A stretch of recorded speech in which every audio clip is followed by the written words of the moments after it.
আপনারা কিছু মনে করবেন না, আজকে আমি পরিষ্কার করে আমি কথা বলতে চাই। আপনাদের সবার হয়তো ভালো নাও লাগতে পারে, কিন্তু বিশ্বাস করেন, আমার এটা যদি আপনারা গ্রহণ করেন, আপনারা লাভবান হবেন, কোনো ক্ষতি হবে না। আমার অন্য কোনো আকাঙ্ক্ষা নাই।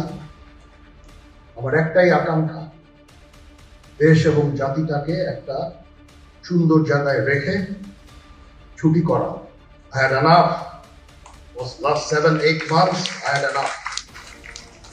আমি চাই দেশ এবং জাতিকে একটা সুন্দর জায়গায় রেখে আমরা সেনানিবাসে ফেরত আসবো।